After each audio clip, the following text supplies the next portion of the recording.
Skalar va vektor kattaliklar mavzusini boshlaymiz. Birinchi navbatda skalar kattaliklar qanday kattaliklar? Ko'rinib turgan slaydda yozib qo'yganman. Skalar kattaliklar faqat son qiymatga ega fizik kattaliklar, bular skalar kattaliklar deyiladi. Bunday kattaliklarga masalan massa, vaqt, yo'l, temperatura va hokazo bir nechta kattaliklar kiradi. Bularning faqatgina son qiymati bor. Biz masalan biror bir jismni massasi 10 kilogramm, 20 kilogramm deb aytishimiz mumkin. Yoki vaqt 5 sekund, 10 sekund faqat qiymatini aytamiz. Ularning boshqa parametrlari haqida gaplashmaymiz. Ular yo'q. Biz skalar kattaliklarni shunchaki turganlarimizga qo'yishimiz mumkin, ayrishimiz mumkin, ko'paytirib, bo'lib va hokazo darajaga ko'tarib.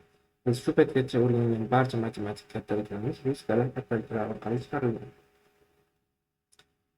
Demak, biz ularni faqatgina agar ular birgalikda kelsa qo'shamiz, ayrishga bo'lsa ayiramiz, faqatgina son qiymati bilan ishlaymiz.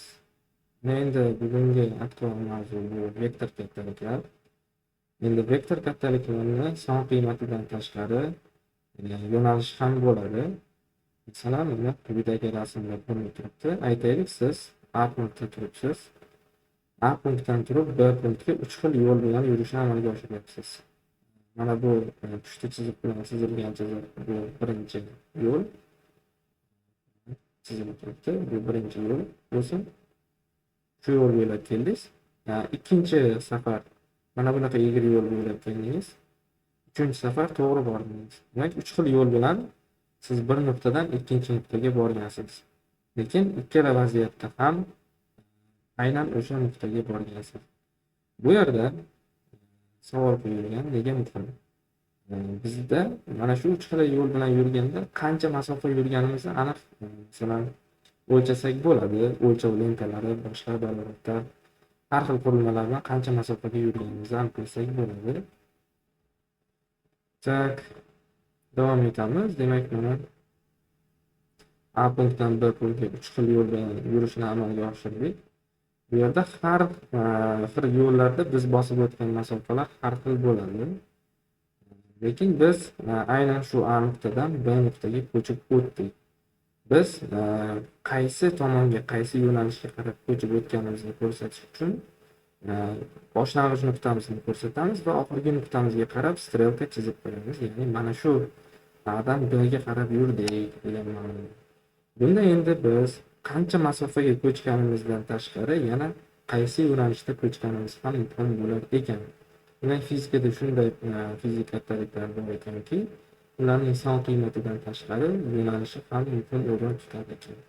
Masalan, yo'l va ko'chish masalasini ko'rdik. Demak, yo'l va ko'chish ular ikki xil masalalar ekan. Ularni yana mavzularda ko'rib boramiz. Demak, yo'l biz qancha metr masofani yurganimizni ko'rsatadi, xolos.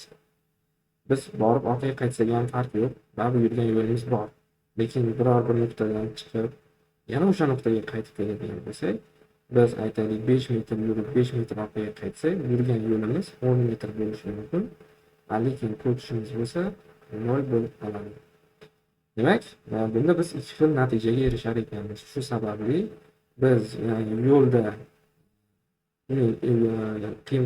faqat qiymati bilan ishlaymiz, yo'nalishi bilan ishlamaymiz. Lekin ko'chishda bo'lsa, yo'nalishini e'tiborga olishimiz kerak ekan. Shu sababli vektorlar fizikada o'ta muhim rol o'ynaydi. Mana endi vektorlar mavzusini boshladik. Demak, vektorlar qanday belgilanadi?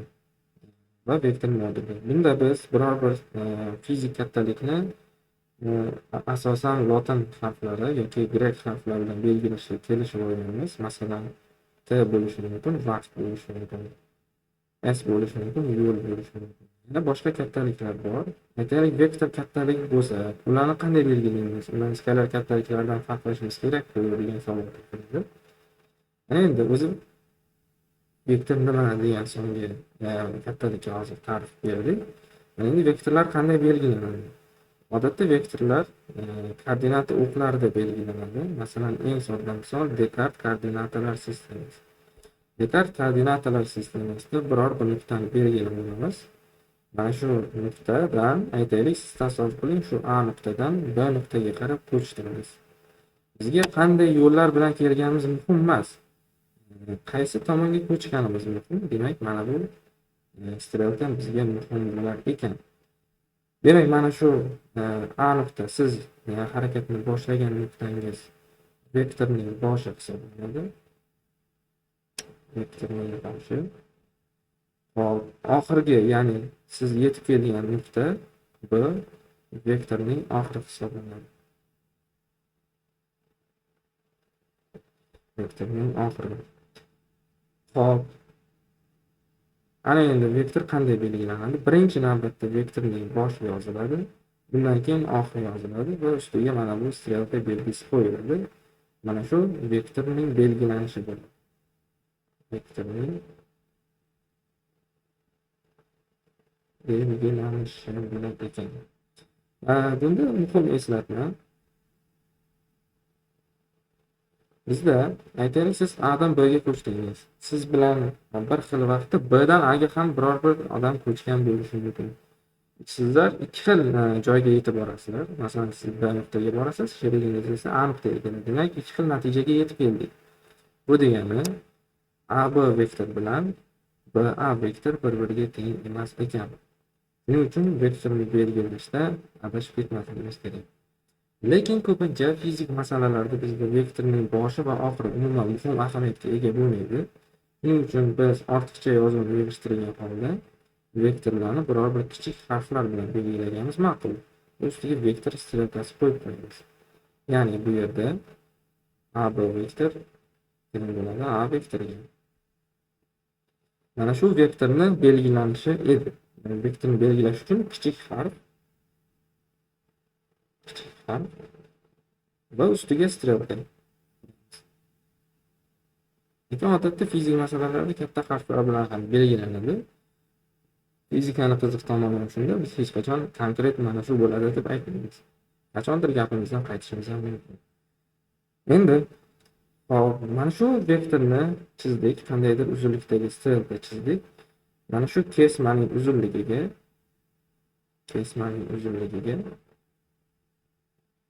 vektor moduli deyiladi. Vektor moduli. Buni biz sonning moduli degan matematikada ta'rifdan o'tganmiz. Ya'ni sonning moduli koordinata boshidan nuqtagacha bo'lgan masofa edi. Bu yerda ham xuddi shunday. Ana shu vektorning uzunligi vektorning moduli hisoblanar ekan. Masalan, aytaylik, mana bunday katta daftar bor. Siz vektor chizdingiz. Shunday vektor chizdingiz. Shu vektorning moduli nechaga teng desa, har bitta kattaning uzunligi agar 1 dan bo'ladigan bo'lsa, bu yerda A vektorining moduli topish uchun mana bunday modul belgisi qo'yamiz. Buni hammamiz bilamiz. Barobar bo'lar ekan 5 ga. Ya'ni bu o'sha fizik kattalikning qiymatini ko'rsatadigan yozuv. Uning yo'nalishini ko'rsatish uchun biz keyinchalik keyingi darslarda yo'nalishini ham ko'rsatishni o'rganamiz. Mana endi biz masalan taroziga ikki kishi chiqdi. Bittasi 50 kilo, bittasi 60 kilo. Biz tarozini necha ko'rsatishini shuni ham bilamiz, 110 kilo. Masalan aytaylik, yoki yana bitta misol, sayyoh yoki siz A dan B ga qarab mana bu qizil chiziq bo'ylab yurdingiz. A dan B ga qizil chiziq bo'ylab 4 kilometr yurdingiz. B dan C ga esa mana shu qizil chiziq bo'ylab 3 kilometr yurdingiz. Endi siz qancha yo'l yurdingiz? Sayyoh qancha yo'l yurdi? Demak, aytaylik, boshida siz qandaydir S1 yo'l yurgansiz, keyin S2 yo'l yurgansiz. Shunda sizning umumiy S yurgan yo'lingiz S1 qo'shilgan S2 ga teng bo'lib qoladi. Bu aniq ko'rinib turibdi. Ya'ni siz umumiy hisobda 7 kilometr yurgan ekansiz. Lekin siz shu 7 kilometrga ko'chgan hisoblanasizmi? Shuni hisoblaylik. Buning uchun demak, agar shunday qilaylikki, uchburchakning tomonlari 4 va 3 bo'lsa, uning 3-tomoni 7 bo'ladimi? Afsuski, bunday bo'lishi mumkin emas. Chunki uchburchakning oltin qoidasiga ko'ra, uning ikkita tomonlari ham desa uchinchi tomonidan katta bo'lishi kerak. Bizga unaqa uchburchak qurish mumkin emas hozir mana bu sonlar bilan. Demak, uning ko'chishi 7 kilometr emas, 7 kilometrdan kam ekan. Kichikroq yozaman. Xo'sh, ana endi demak biz vektor kattaliklarni shunchaki skalar kattaliklarga o'xshab qo'shib qo'ya olmas ekanmiz. Buni qanday qo'shamiz endi? Endi mana shu vektorni qo'shishni o'rganamiz. Endi aytaylik, siz A dan B ga mana shu qizil chiziq bo'ylab yurdingiz. Bu degani siz A dan B ga mana shu ko'k chiziq bo'yicha ko'chgansiz. Ko'k chiziq bo'yicha ko'chgansiz. B dan C ga bo'lsa esa, B dan C ga mana shu ko'k chiziq bo'yicha ko'chgansiz. Demak, umumiy hisobda siz A dan C ga qarab ko'chdingiz. Demak, aytaylik, mana shu AB vektorini kichkina A vektori bilan belgilaylik, BC vektorini esa kichkina B vektori bilan belgilaylik. Siz natijaviy hisobda o'tganingiz C vektori bo'lsin. Ko'rinib turibdi chizmadan. Demak, A vektorimizga B vektorimiz, ya'ni bular hozir ko'chish. Yozib qo'yaman. A va B bular ko'chishlar. C esa umumiy ko'chish. Demak, A ga B ni qo'shsam C chiqar ekan, chizmadan ko'rinib turibdi. Bu yerda qanaqadir ortiqcha miyani kuchli ishlatib olish shart emas. Xo'sh, demak, mana shu yerdan biz vektorlarni qo'shish qoidasini chiqaramiz. Demak, ikkita vektor bo'lsa, masalan A va B vektori bo'lsa, aytaylik, mana A vektor, mana B vektor bo'lsa, ya'ni buni qanday tasavvur qilsa bo'ladi? Siz mana shu nuqtadan boshlab shu yo'nalish bo'yicha, vektor yo'nalishi bo'yicha harakatlandingiz va mana shu yerga nuqtaga yetib keldingiz. Ana endi keyingi yo'nalishingiz mana shu yo'nalishda. Shu B vektorini kopirovat qilaman-da, mana shu yerga olib kelib stavit qilaman. Faqat mana shu B vektor yo'nalishi va moduli o'zgarmagan holda parallel ko'chirib kelishim kerak bo'ladi. Aytaylik, siz A dan mana shu nuqtadan, O nuqtadan A nuqtaga keldingiz, A nuqtadan B nuqtaga keldingiz. Demak, siz O dan A ga borgansiz va A dan C ga borgansiz. Umumiy hisobda esa siz O dan C ga bordingiz. Demak, mavzu B ekan. Demak, sizning umumiy hisobda yurganingiz strelkasi, ya'ni ko'chishingiz mana shunday bo'lishi kerak ekan. Hozir nima qilib qo'ydik biz? Hozir biz bir vektorning oxirgi nuqtasiga ikkinchi vektorning boshini ustma-ust qo'yib, birinchi vektorning boshidan ikkinchi vektorning oxiriga yo'nalishli kesma chiqamiz. Endi ushbu masalani ishlab ko'ramiz. Demak, bizda D1 vektor berilgan, D1 vektor va D2 vektor berilgan. Biz bu yerda yana tasavvurni ishlatamiz. Tasavvur qiling, siz D1 yo'nalishi bo'yicha mana shu yo'nalishda harakatlandingiz va o'sha nuqtadan, ya'ni orqaga qaytib mana shu nuqtaga kelib qoldingiz. Siz o'zi umumiy hisobda qayerga keldingiz? Siz mana bu yerdan boshlab mana bu yerga keldingiz. Demak, bu yerda sizning yig'indi vektoringiz D vektor bo'lsa, bu barobar ekan. Hozir bu yerda D1 vektor qo'shilgan D2 vektor. Sezib turganlaringizdek, bu yerda mana shu D vektor yoki mana bu AB vektor hammasi uning uzunligi mana bu ikkita tashkil etuvchi vektorlarning uzunligiga bog'liq. Lekin ularning yig'indisiga teng emas. Shunchaki skalarga o'xshab qo'shib qo'ya olamiz. Demak, bu yerda biz uchburchaklar qoidalaridan foydalanamiz. Keyinchalik bunga yana qaytib kelamiz. Endi 3 ta vektor bo'lsa-chi? 3 ta vektor kelsa, manikiga tushunamiz. Tasavvur qilaylik. Siz mana shu nuqtadan boshlab, mana shu yo'nalishdan shu nuqtaga keldingiz. Aytaylik. Va bu yerdan endi boshqa yo'nalishda harakatlanib bu yoqqa keldingiz. Endi bu yerdan endi 3-safar boshqa yo'nalishda, ya'ni yo'nalishingizni o'zgartirib bu yoqqa kelib qoldingiz. Siz o'zi boshidan boshlab qayerga kelib qoldingiz? Demak, buni bilish uchun avvalgi birinchi nuqtadan keyin yetib kelgan oxirgi manzilimizga chiziq o'tkazamiz. Ve mana shu hosil bo'lgan natijali vektor D vektori bo'lsa, bu yerda D vektor teng ekan A, B va C vektorlar yig'indisiga teng bo'lar ekan. Mana vektorlarni qo'shishni o'rganib oldik. Keling yana bitta misol ko'ramiz. Misol. Hop. Mana shu yerda chizganlarimizni o'chirib qo'yganimiz yaxshiroq.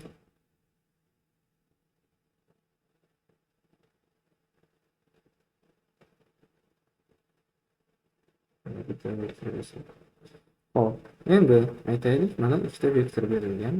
Mana bitta vektor, A vektor, mana bitta vektor, B vektor. Biz buni qo'shish uchun nima qilamiz? Demak, tasavvur qiling, siz A bo'yicha yetib keldingiz bu yoqqa. B bo'yicha bu yoqqa yurgansiz. Xuddi shu yo'lni bu yoqqa ko'chiraman vektorni.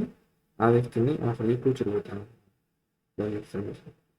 Siz bu yoqqa bordingiz va yana o'ngga harakatlandingiz. Siz boshidagi nuqtadan mana bu yerga yetib keldingiz. Demak, S vektor shu kesma bilan aniqlanar ekan. Mana endi qarama-qarshi vektorlar va nol vektor haqida gaplashamiz. Tasavvur qiling, siz mana shu nuqtadan boshlab mana shu yo'nalishda qanchadir masofa yurdingiz, ya'ni A masofa yurdingiz.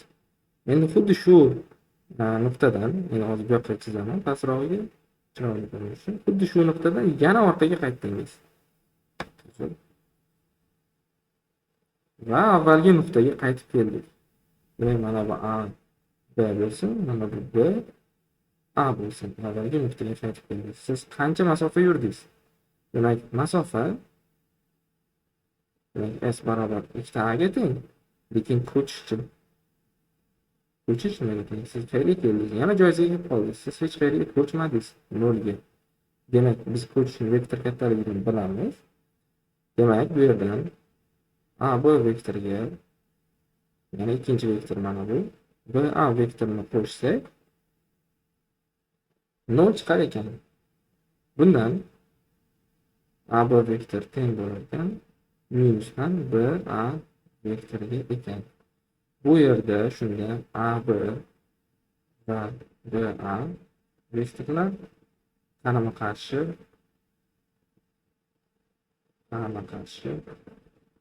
vektorlar ekan. Va biz ikkita ixtiyoriy vektorni qarama-qarshi vektor deya olmaymiz. Chunki agar birortasi uzunligi kamtaroq bo'lsa, siz qayergadir ko'chib qolgan bo'lasiz. Biz aynan o'sha joyga kelishingiz uchun ikkita vektorning uzunligi teng bo'lishi kerak. Demak, A B vektorining moduliga B A vektorining moduli teng bo'lishi kerak. Shunchaki yo'nalishi qarama-qarshi yo'nal ekan. Endi mantiqan o'ylaganimizda, ikkita vektorni qo'shganimizda yana bitta vektor hosil bo'lsa, demak, mana bu yerda olgan 0 sonimiz ham aslida bu vektor ekan. Ya'ni shunday hosil kelib chiqadiki, qarama-qarshi vektorlar yig'indisi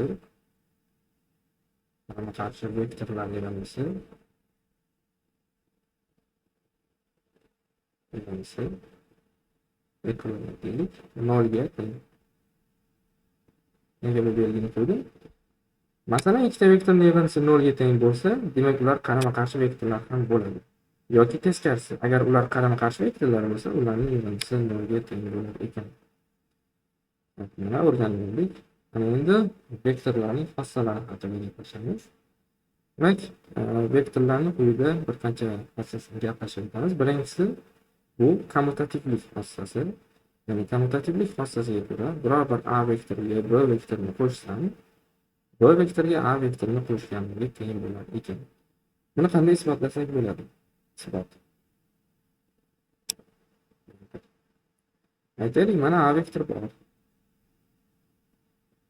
Unga B vektorini qo'shishim kerak.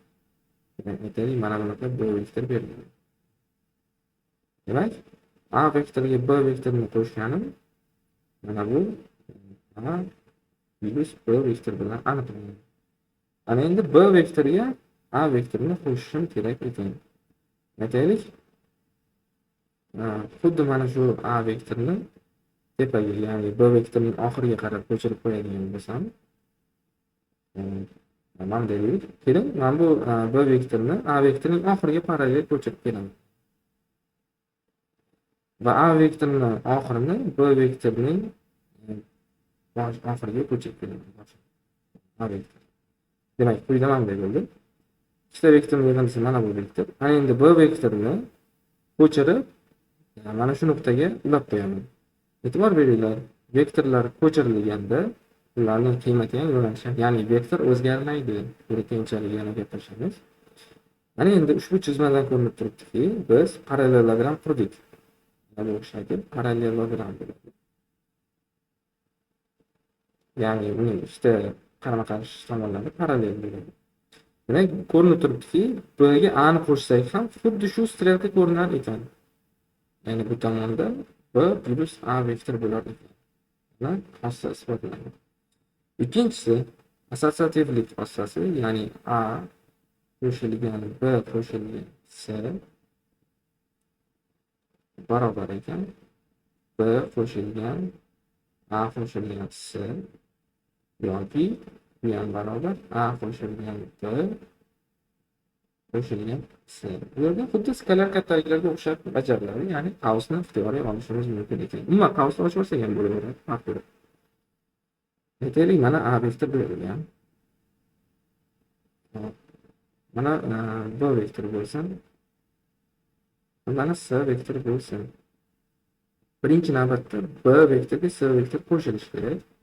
Demak, mana bu, ya'ni b ga borib, keyin c ga keldik. Mana bu vektor bu b plus c vektor bo'ladi. Endi a vektoriga hosil bo'lgan yangi vektorni qo'shsam, ya'ni siz bu yoqqa keldingiz, bu yoqqa keldingiz. Demak, siz mana bu nuqtadan boshlab, mana bu nuqtaga kelib qolgansiz. Mana shu shunda a ga bilan qo'shilgan c vektorini beradi. Endi xuddi shuni boshqacha usulda ishlaymiz. Ya'ni mana bu usulda ishlaymiz. Aytaylik, mana a vektor, mana b vektor, mana c vektor bo'lsin. Oldin biz a ga c ni qo'shamiz. Ya'ni a ga c ni qo'shishim uchun c ni parallel olib ko'chirib kelishim kerak. Hech qanaqa bu bunda vektor o'zgarib qolmaydi, mana c vektor. Ana endi a ga c ni qo'shaman, ya'ni siz bu yoqqa keldingiz, bu yoqqa keldingiz. Demak, siz buni hisobdan bu nuqtadan bu nuqtaga kelib qoldingiz. Mana bu a qo'shilgan c vektor ekan. Ana endi bunga b vektorini qo'shishim kerak. B vektorini parallel ko'chirib kelsam, mana bu bo'ladimi? Chunki bu ham c, bu ham c, bu ham b. Parallel ko'chirib kelaman. Shunda mana bu hosil bo'ladigan nuqta chizib, mana shu b qo'shilgan a qo'shilgan c bo'lar ekan. Mana bu hosil bo'lgan vektor bilan bu yerdagi hosil bo'lgan vektor bir xil ekan. Demak, teng vektorga yetib kelar ekanmiz. Mana endi bu uchinchisini isbotlash sizlarga vazifa bo'ladi. Ishlab olganlar kommentariyga yozib qo'yamiz. Mana endi ko'pchilik o'quvchilar qiynalib qoladigan mavzu vektorlarni ayirish. Yani vektorlar qanday ayriladi? Masalan, a vektor bo'lsin. Hop. Aytaylik, a vektor bor. A vektordan b vektorini ayirmoqchimiz. Nima bo'ladi? Shuni bilmoqchimiz. Demak, mana ikkita vektor bor. A vektor va mana b vektor. Biz biror bir sonlarni ayirayotganda bilamizki, masalan 5 dan 7 ni ayirmoqchi bo'lsak, 5 ga -7 ni qo'shganimizga teng bo'ladi. Yaqqol ko'rinib turibdi. Vektorlarda ham xuddi shu narsa amal qiladi. Aytaylik, boya aytganimdek, qarama-qarshi vektorlar haqida gaplashgandim. Mana bu a b vektor minus b a vektor, ya'ni bular qarama-qarshi vektor. Mana bu masalan b vektor bo'lsa, shunda mana buni qo'llasam, unga qarama-qarshi va moduli teng bo'lgan boshqa bir vektor minus b vektor ekan. Mana shundan foydalanaman. Aytaylik, mana bu b vektor bo'lsa, shuni qarama-qarshisini topaman. Mana bu minus b vektor bo'ldi. Endi bu ikkovini qo'shib qo'ysam yetarli. Ya'ni a minus b vektor teng ekan a vektor qo'shilgan minus b vektoriga. Demak, endi ikkita vektorni qo'shishim uchun mana a vektorini ko'chirib olib kelaman va minus b vektorining boshini a vektorining oxiriga ko'chirib olib kelaman. Demak, mana bu shunda minus b vektor bo'lib qoladi. Mana bu esa siz bu yoqqa borib teng yoqqa kelgan bo'lsangiz, Siz bu yoqqa keldingiz degani. Bu S vektor ekan. Tushundingmi? Mana shu yerdagi hozir S vektor teng ekan A vektor qo'shilgan minus B vektoriga va bu o'z navbatida A vektor ayrilgan B vektor. Yoki ikkinchi usul, birinchi usul, ikkinchi usul haqida gaplashamiz. Masalan, xuddi shunday A va B vektorlar berilgan bo'lsa, A vektorining boshiga B vektorining boshini ustma qo'yamiz. Qo'shilganda oxirini edi, endi bu yerda boshini ustma qo'yamiz. Yana B vektor. Endi aytaylik shunday natijaviy vektor mana shu ikkita vektordan tashkil topgan bo'lsa, aytaylik qandaydir mana shunday chiziq bo'lsa, uchburchakka to'ldiraman. Aytaylik S vektor bo'lsin. Demak, bu yerda A'dan B'ni ayirsam S chiqishi kerak. Hozir biz strelkaning uchi noma'lum qaysi tomonga yo'nalganligi, yo pastga yo tepaga. Shuni topmoqchimiz. A'dan B'ni ayirsam S vektor chiqsa, bu degani A barobar ekan, B'ga S'ni qo'shganimga. Ya'ni mana bu S va B vektorlarni qo'shsam, A vektor chiqishi kerak. Bu degani B vektorining mana B vektorining oxidan S vektor boshlanishi kerak. Demak, bu boshlangan bo'lsa, uning oxiri mana bu yerda tugagan bo'lar ekan. Mana shunday qilib aniqlab olsak bo'ladi. Yoki uchinchi usul buni yodlab olish kerak bo'ladi. Lekin men tavsiya qilgan bo'lardim ikkinchi usulni ko'proq. Ya'ni qaysi vektordan qaysi vektorni ayirayotgan bo'lsak, masalan, A vektor, mana bu B vektor bo'lsa, aytaylik B dan A ni ayirmoqchi bo'lsak, S chiqsin. Agar B dan A ni ayirmoqchi bo'lsak, natijaviy vektor ham B tomonga yo'naladi. Ya'ni tekshirib ko'ramiz. Bu yerda B vektor teng chiqishi kerak. A vektor qo'shilgan S vektorga.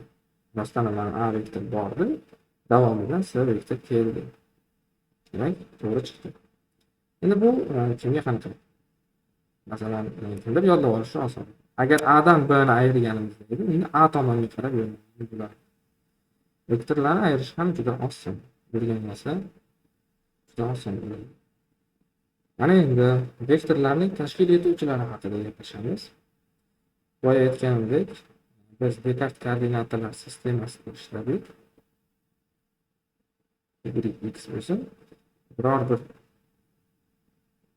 vektor chizamiz. Aytaylik mana shu A vektor bo'lsin.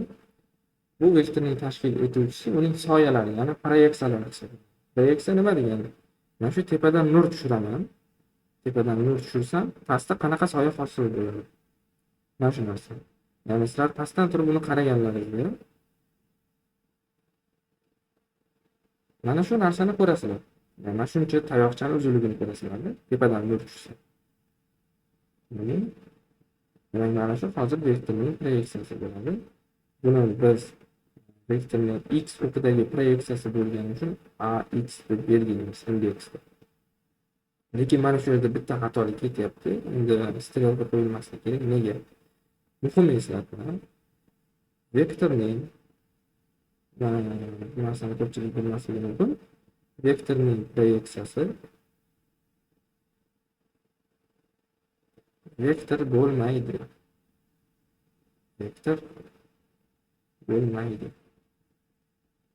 Ya'ni sizlar vektorni biror bir o'qqa proyeksiyalaylarni, mana bu narsa aslida vektor emas. Lekin ko'pincha biz strelka qo'yamiz, tushunarliroq bo'lishi uchun. Aslida bu vektor emas. Mana endi sizlar mana bu tomonda, mana shu Y devorda tursanglar, buni qanday ko'rasizlar? Bu tayoqchani. Demak, o'qlarga 90 gradus ostida chiziqlar tushiramiz. Mana boshi va oxiridan. Mana shu bosh va oxirini tutashtiruvchi kesma uzunligi vektorning proyeksiyasi bo'ladi. Bu y bo'lsin. Demak, bu yerda ax va ay ular a vektorining tashkil etuvchilari yoki proyeksiyalari.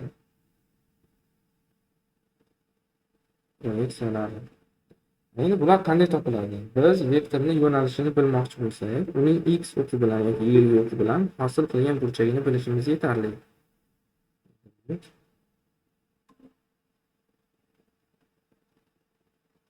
Demak, biz biror bir siz masalan qaysi tomonga ko'chib ketyapsiz, shuni bilishingiz uchun aytaylik, biror bir x yoki y o'rnidan qanday burchak ostida harakatlanyapsiz, shuni bilish kerakda. Demak, mana bu alfa burchagi bo'lsin.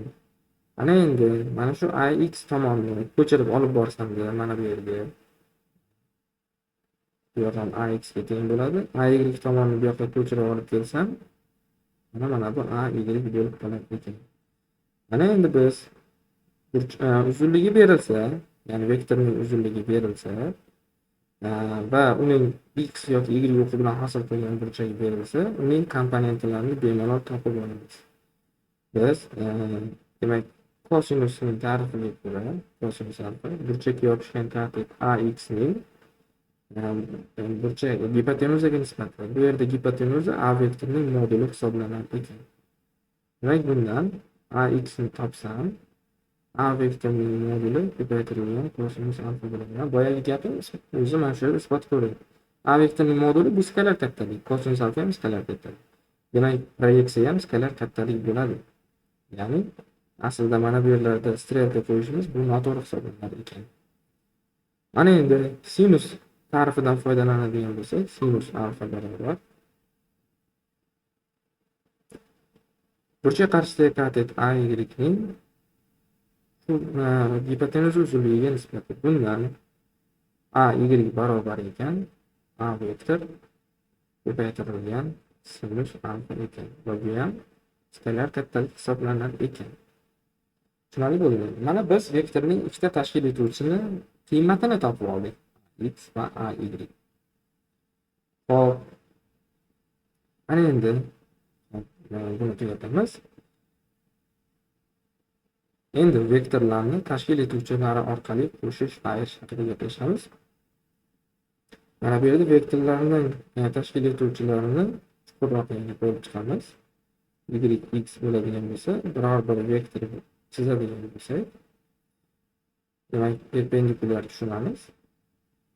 Mana shu yerdagi uzunlik, kesma uzunligi aytaylik, mana.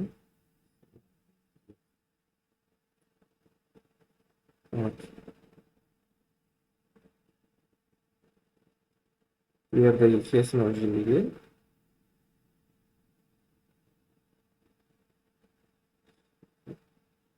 ax bo'lsin.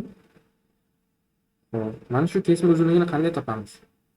Ax uzunlik barobar ekan. Agar mana shu nuqtaning koordinatasi aytaylik x2, mana bu nuqtaning koordinatasi x1 bo'lsa, biz juda yaxshi bilamiz, ikkita koordinata orasidagi masofa bu x2 ayrilgan x1 ga teng bo'ladi. Xuddi shunday y2 va y1 haqida ham gaplashadigan bo'lsak, perpendikulyar chiziq tushiramiz. Chiziq tushiramiz va mana shu ikkita nuqta orasidagi uzunlik, mana shu ikkita nuqta orasidagi uzunlik ay ni berar ekan. Ay qanday topiladi? Demak, mana shu nuqtaning koordinatasi y2, bu nuqtaning koordinatasi y1 bo'ladigan bo'lsa, bundan ay ning uzunligini topmoqchi bo'lsam, barobar ekan y2 ayrilgan y1 ekan. Demak, mana shu yerda biz mana bu nuqtalar to'g'ri, bular koordinatalar, lekin biz vektorning koordinatalari sifatida mana shu uzunliklarni olamiz. Mana shu uzunliklarning o'zi vektorning koordinatalari hisoblanadi. Vektorning koordinatalari. Buna e'tibor beringlar. Mana shu vektorni mana shu a vektorni aytadigan bo'lsak, shu a vektorni Descartes koordinatasi bo'ylab ixtiyoriy joyga ko'chirsam, u o'zgarmaydi, faqat uning yo'nalishini o'zgartirmasdan va modulini, ya'ni mana shu strelkani cho'zib yoki siqmasdan boshqa joyga olib o'tsam, masalan, mana bu yerga olib o'tsam,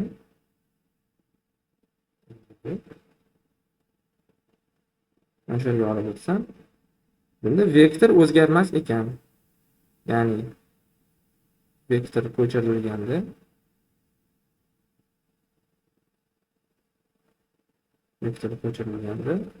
u o'zgarmaydi. O'sha vektorligicha qoladi. To'g'ri, mana bu x, y koordinatalar o'zgarishi mumkin.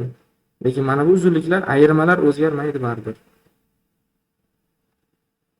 Hop, mana endi vektorni, ikkita vektorni koordinatalar bo'yicha qo'shishni o'rganamiz.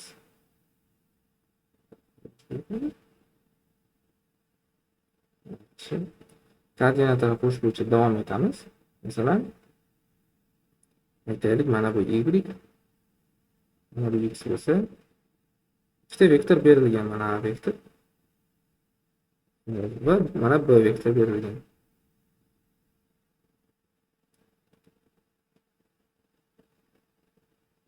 Mana bu b vektor.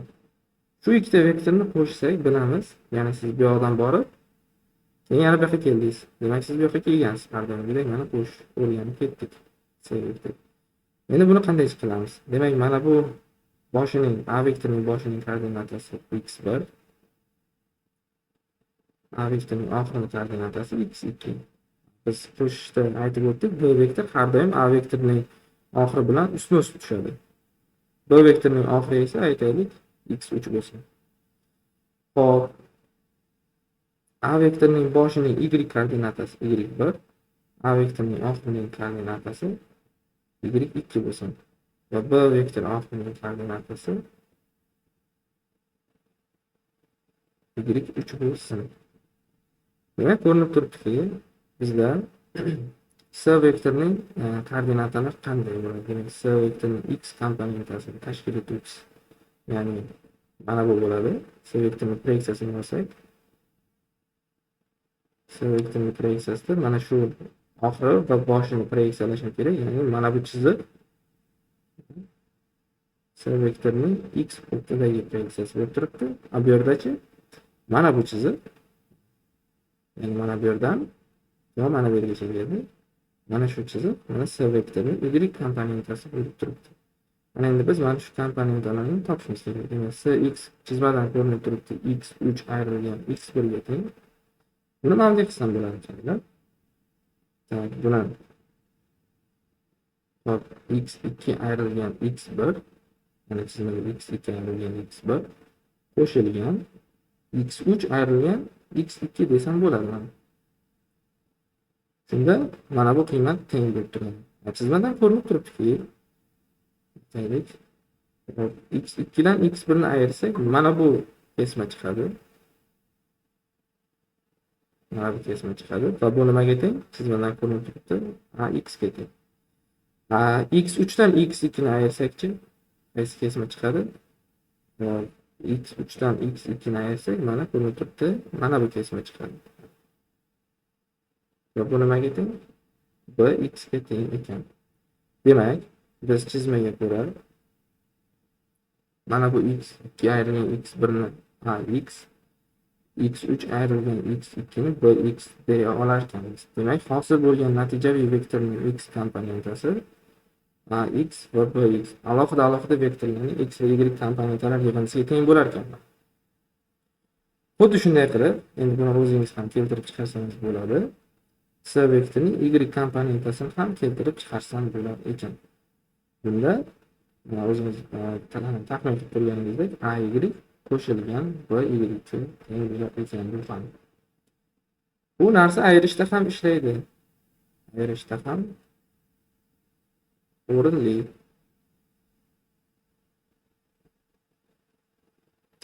Ana endi, ya'ni shunday s vektor bo'lsin, a va b vektorlar ayirmasiga teng bo'lsin. Bunda s x teng bo'ladi ax ayrilgan bx ga. Va s y teng bo'ladi y ayrilgan by ga teng bo'ladi. Lekin kommutativlik xossasini eslaylik. Kommutativlik xossasini eslaylik. Ya'ni bunda a vektoriga b vektorini qo'shsam, b vektoriga a vektorini qo'shganimga teng edi. Lekin bu narsa ayirishda ishlamaydi.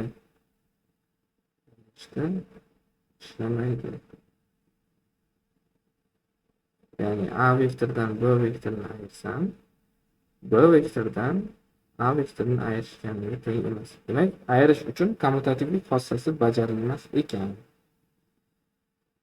Xo'sh, mana vektorlarni koordinatalar orqali qo'shish va ayirishni o'rganib oldik. Kerak narsani o'rgandik. Ana endi sal murakkabroq qilib ko'ramiz. Ya'ni ikkita vektor berilgan. Vektor. Mana bu vektor qo'shilsin deylik. Demak, yig'inda vektor ko'rinib turibdiki, S vektor. Demak, bizda modul A vektor berilgan va modul B vektor berilgan bo'lsa, ya'ni uchburchak tomonlari berilgan bo'lsa va ular orasidagi burchak berilgan bo'lsa, mana bu burchak berilgan bo'lsa, alfa S vektorining tomoni uzunligi, ya'ni alfa berilgan bo'lsa, S vektorining moduli nimaga teng degan masala bo'lsa, bu yerda kosinuslar teoremasi ishlaydi. Kosinuslar teoremasi. Bu teoremani matematikada ham yaxshilab o'rgansak bo'ladi. Buni darslarda ham yana ko'p qo'llab ketamiz. Kosinuslar teoremasiga ko'ra, ya'ni bu yerda S kvadrat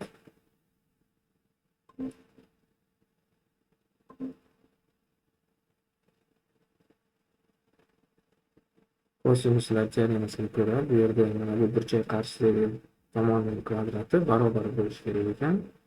A kvadrat qo'shilgan B kvadrat, ya'ni ikkita tomon va ular orasidagi burchak. Mikrofonlarni o'chira olamiz. Ayrilgan ikkita A, B ko'paytirilgan kosinus alfa bo'lib qolar ekan. Mana shundan biz S ni topib olar ekanmiz. Ya'ni ikkita tomon va ular orasidagi burchak berilsa, S uchburchak tomonni bemalol topib olamiz. Lekin agar bizda boshqa burchak beriladi ko'pincha, ya'ni qanday bo'ladi? Biz ikkita vektorni qo'shishni parallelogram usulini ko'rdik. Ya'ni mana bu A vektor. Shu A vektorga B vektorini parallel olib kelib, parallelogram yasaymiz. B vektor. Demak, B vektor mana bu edi. A vektorni ko'chirsak mana bu bo'ladi. Mana B vektor, mana bu A vektor. Yig'inda vektor ikki taraflama ham teng chiqar edi. Ko'rib o'tdik. Agar bizga bu alfa berilgan bo'lsa, shunchaki alfa shtrix, alfa shtrix. Mana bu alfa shtrix berilgan bo'lsa, bizda ko'pincha masalalarda mana bu alfa beriladi. Mana bu vektor boshlar ustidan qo'yilgan bo'lsa, ular orasida burchak beriladi. Parallelogram xossasiga ko'ra, parallelogram xossasiga ko'ra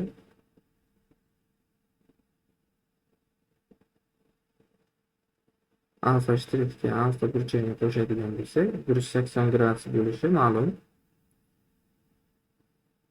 Bundan alfa shtrix burchakni topadigan bo'lsak, 180 gradus minus bo'lib qoladi. Bu yerda biz agar kosinus alfa shtrixni topsak, kosinus 180 gradus minus alfa bo'ladi. Hurmatli o'quvchilar, sizlardan matematika fanining kuchli o'qishlaringizni so'rab qolaman. To'g'ri, bu darsliklarda berilmagan bo'lishi mumkin. 7-8 sinf darsliklarida. Lekin Alberiyaning maktabi xalqaro maktab bo'lgani uchun qo'shimcha darslikdan tashqari ham ma'lumotlarni o'rganinglar. Demak, kosinusning xossasiga ko'ra kosinus 180 minus alfa minus kosinus alfaga teng bo'ladi. Va buni biz olib mana bu yerga qo'yadigan bo'lsak, S kvadrat teng bo'ladi. A kvadrat qo'shilgan B kvadrat ayrilgan 2AB kosinus, qo'shilgan bo'lib ketadi, kosinus alfa bo'lib qolar ekan. Biz ko'pincha shuni ishlatamiz. Mana shunaqa masalalar beriladi ko'pincha. Endi vektorlarni ayirishda ham shu narsani qo'llasa bo'ladi bemalol. Masalan, mana bunday masala berildi. Masala deylik. Bu A vektor deylik. Mana bu aytaylik B vektor bo'lsin. S vektor deyilgan A vektor ayrilgan B vektor modul S ni topish kerak, ya'ni vektorning uzunligi. Demak, A dan B ni ayirmoqchimiz. Buning uchun nima qilamiz? B ni kopirovat qilib bu yoqqa olib qo'yishimiz kerak. Chiqmaydi emas. Kopirovat qilib olib qo'ysam chiqadi. Bunaqa bo'ladi. Mana B vektor. Demak, A dan B ni ayirgan bo'lsam, uchburchakka to'ldiraman. A'dan ayirganim uchun natijaviy vektor, ya'ni S vektor A'ga qarab yo'naladi. Mana agar mana bu burchak berilsa, demak bu yerda S kvadrat teng bo'ladi. Bu yerda ham A kvadrat plus B kvadrat plus 2AB kosinus alfa chiqadi. Demak, kosinuslar teoremasini o'rgandik. Hozir shu paytgacha vektorlarni tashkil etuvchilari bilan qo'shishni o'rgandik, ayirishni. Vektorlarni tashkil etuvchilarni ajratishni o'rgandik, vektorlarni ayirishni o'rgandik, vektorlarning xossalari haqida gaplashdik, qarama-qarshi va nol vektorlar haqida gaplashdik, vektorlarni qo'shish, vektorlarning o'zi nima, fizikada nimaga muhim bu vektorlar, hammasini gaplashdik. Bu ochiq dars bo'lgani uchun vektorlar bo'yicha juda to'liq to'xtalmadik. Darslarimiz davomida vektorlarni ko'paytirish haqida ham gaplashamiz. Bugungi mavzularimiz shulardan iborat edi. Sizlarga kattakon rahmat. Bu darsimiz yozib olinadi. Buni kanalga tashlab qo'yaman. Xayr.